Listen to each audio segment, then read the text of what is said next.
नमस्कार दोस्तों। आप सुन रहे हैं बुकबानी, जहां किताबें बोलती हैं। हर एपिसोड में हम आपके लिए लाते हैं पंजाबी, हिंदी और अंग्रेजी किताबों का सार, ताकि हर किताब की सोच आपके दिल तक पहुंच सके। तो चलिए शुरू करते हैं एक नए सफर की किताबों की दुनिया में। तो आज हम एक बहुत ही दिलचस्प सोच पर चर्चा करने वाले हैं, जो असंभव क्रांति नाम के एक स्रोत से ली गई है। इसकी शुरुआत एक ऐसी कहानी से होती है जो हम सबकी जिंदगी की एक आम समस्या को दिखाती है, दुख और उससे बचने के हमारे तरीके। और ये कहानी एक राजा की है जो शायद हम सब के अंदर कहीं ना कहीं रहता है। उसके पैरों में कांटे चुभते थे तो उसने मतलब एक बहुत ही अजीब सा हुक्म दिया कि पूरी पृथ्वी को ही चमड़े से ढक दिया जाए। है ना? सुनने में कितना अजीब लगता है। पर जब एक बुद्धिमान आदमी ने उसे सलाह दी कि अरे पूरी पृथ्वी क्यों, सिर्फ अपने पैरों को ढक लो, जूते पहन लो, तब उसे समझ आया कि समस्या दुनिया में नहीं, समाधान अपने भीतर है। बिल्कुल। और ये एक आप देखिए बहुत गहरा प्रतीक है। हम सब अपनी आंतरिक अशांति, अपनी चिंता, अपने अज्ञान के कांटों से बचने के लिए क्या करते हैं? हम पूरी दुनिया को बदलने की कोशिश करते हैं। हाँ, लोगों को, परिस्थितियों को, सिस्टम को दोष देते हैं, ये भूलकर कि असली बदलाव तो खुद से शुरू होता है। सही बात है। अपने पैरों को ढकना यानी खुद को बदलना पूरी पृथ्वी को ढकने से कहीं ज्यादा आसान और प्रभावी भी है। तो सवाल यही उठता है कि हम खुद पर काम करें कैसे। लेखक इस गहरी समझ के लिए 3 सूत्र देते हैं। चलिए पहले सूत्र को समझते हैं। पल पल में जीना। हाँ, लिविंग मोमेंट टू मोमेंट। और ये हमारी सबसे गहरी आदतों में से एक पर चोट करता है। हमारा मन देखिए, या तो अतीत की यादों में खोया रहता है या फिर भविष्य की कल्पनाओं में। हम अभी और यहाँ कभी होते ही नहीं हैं, जबकि सच तो सिर्फ इसी पल में है ना? बिल्कुल। स्रोत में बुद्ध की एक कहानी है। 12 साल बाद वो अपने गांव लौटे। उनके बूढ़े पिता उनसे मिलने आए, लेकिन वो उस बुद्ध से नहीं मिल रहे थे जो सामने खड़ा था। वो तो अपने उस बेटे की याद में खोए हुए थे जो 12 साल पहले गया था। मतलब वो अतीत में इतने डूबे हुए थे कि वर्तमान की सच्चाई को देख ही नहीं पा रहे थे। हाँ, हम अक्सर लोगों से नहीं, उनकी यादों से मिलते हैं। एक और मजेदार कहानी है। एक बूढ़े आदमी से एक नौजवान वक्त पूछता है अच्छा। और वो बूढ़ा आदमी साफ मना कर देता है। जब वजह पूछी तो उसने भविष्य की एक पूरी कहानी सुना दी क्या कहानी? कि अगर मैंने तुम्हें समय बताया तो बात शुरू होगी, तुम मेरा पता पूछोगे, घर आओगे, मेरी बेटी से मिलोगे, और मैं अपनी बेटी की शादी तुम जैसे निकम्मे से नहीं करना चाहता जो एक घड़ी भी नहीं खरीद सकता। वाह! मतलब एक छोटी सी बात से भविष्य की पूरी कल्पना कर ली।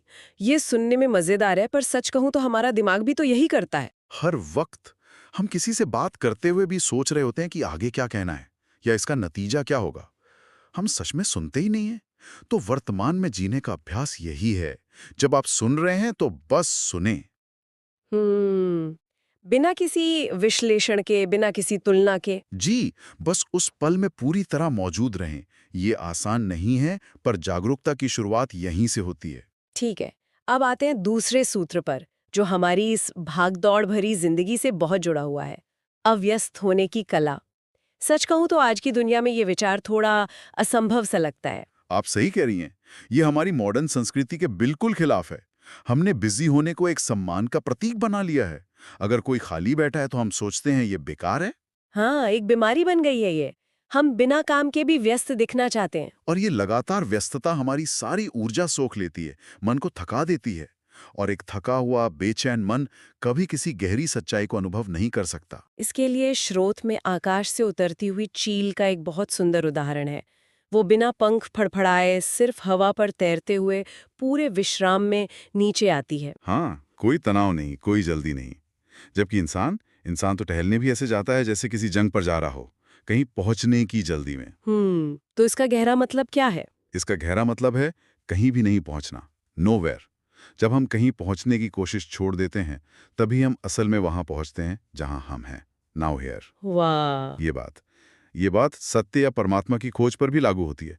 हम उसे पाने के लिए इतनी भागदौड़ करते हैं कि हमारा तनाव ही उसे पाने में बाधा बन जाता है। ये कुछ वैसा ही है जैसे हम कोई भूला हुआ नाम याद करने की कोशिश करते हैं, और जितनी ज्यादा कोशिश करते हैं वो उतना ही दूर भागता है। बिल्कुल। और जैसे ही हम कोशिश छोड़कर आराम से बैठते हैं। वो अचानक से याद आ जाता है। क्यों?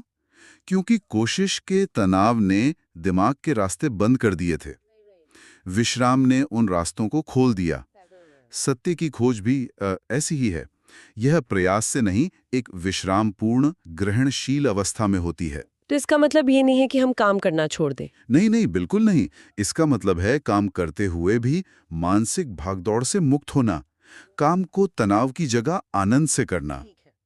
तो पल पल में जीना और उस जीने में कोई तनाव न रखना, ये हमें सीधे तीसरे और शायद सबसे चौंकाने वाले सूत्र पर ले आता है, असुरक्षा में जीना और जाग कर जीना।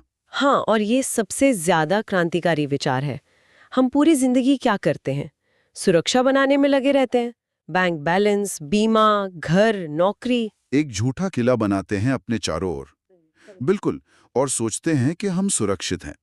स्रोत कहता है कि ये सबसे बड़ा भ्रम है और यही भ्रम हमें सुलाए रखता है। तो क्या स्रोत ये कह रहा है कि जीवन का स्वभाव ही असुरक्षित है? हाँ, अगले ही पल क्या होगा कोई नहीं जानता।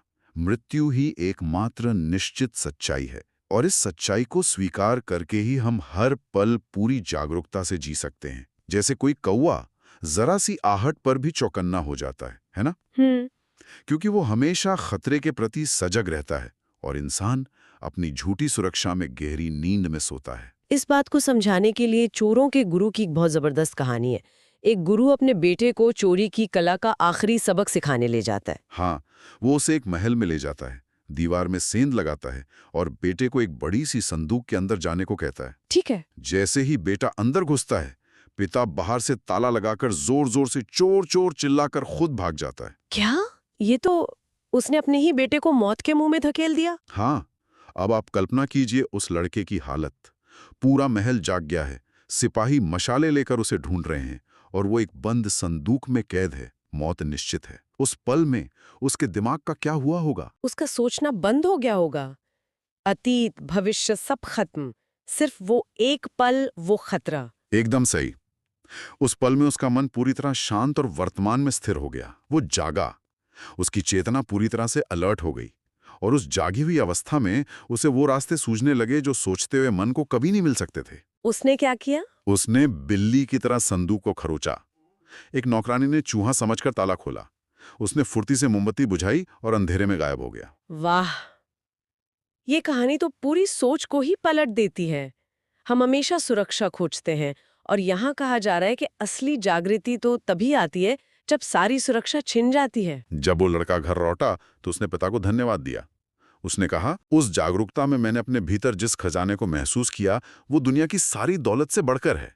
आपने मुझे असली चोरी सिखा दी। परमात्मा के घर में कैसे सेंध लगानी है। परम खतरा हमें जगाता है। पूरी तरह जागे हुए जीना ही असली दौलत है। में जीना, अव्यस्त रहना और असुरक्षा को स्वीकारना, ये सब हमें सीधे अनुभव की ओर ले जाते हैं। लेकिन एक बहुत बड़ी बाधा है जो हमें रोकती है, उद्धार का ज्ञान। और आज की सूचना के युग में ये शायद सबसे बड़ी बाधा है। हम किताबें, शास्त्र, गुरुओं के वचन, इनसे ज्ञान इकट्ठा करते रहते हैं। हम गीता, कुरान के श्लोक रट लेते हैं और सोचते हैं कि हम ज्ञानी हो गए। हाँ, और अब तो सिर्फ शास्त्र नहीं, इंटरनेट से कोट्स, समरी, पॉडकास्ट, हम जानकारी इकट्ठा करते हैं और लगता है कि हम जानते हैं। बिल्कुल, वो जानना नहीं है, वो सिर्फ जानकारी का संग्रह है।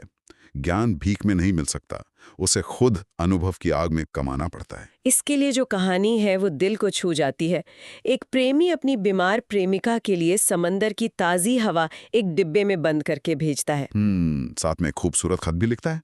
खत और डिब्बा तो पहुंच जाते हैं, पर हवा नहीं पहुंचती।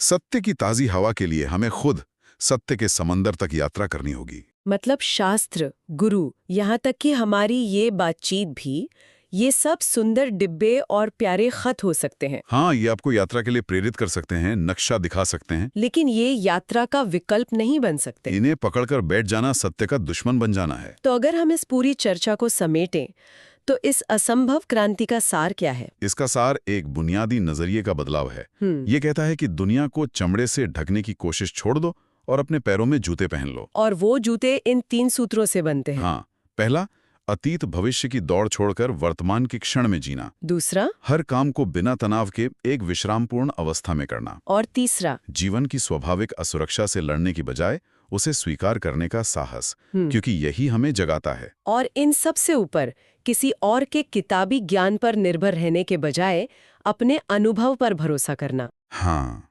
ये एक साहसिक यात्रा है, इसमें हमें अपनी बनाई हुई सुरक्षा, अपनी पहचान, सब कुछ छोड़ने का साहस दिखाना पड़ता है। ये अज्ञात में एक छलांग है। ये सचमुच एक गहरी और विचार करने वाली खोज रही है। ये हमें एक बहुत ही चुनौतीपूर्ण सवाल के साथ छोड़ जाती है, जिस पर मनन किया जा सकता है। अगर हमें अपने किसी एक उधार के ज्ञान को, जिसे हम बहुत मजबूती से पकड़कर बैठे हैं, छोड़ना पड़े और उसकी जगह उसके सीधे अनुभव को खोजना पड़े, तो वो ज्ञान क्या होगा? एक शक्तिशाली प्रश्न। अगर आपको हमारी ये कहानी पसंद आई हो, तो लाइक, शेयर और सब्सक्राइब करना मत भूलिए। कमेंट में ज़रूर बताइए कि अगली बार आप कौन सी किताब की समरी सुनना चाहेंगे। बुक बानी, जहां हर किताब बोलती है।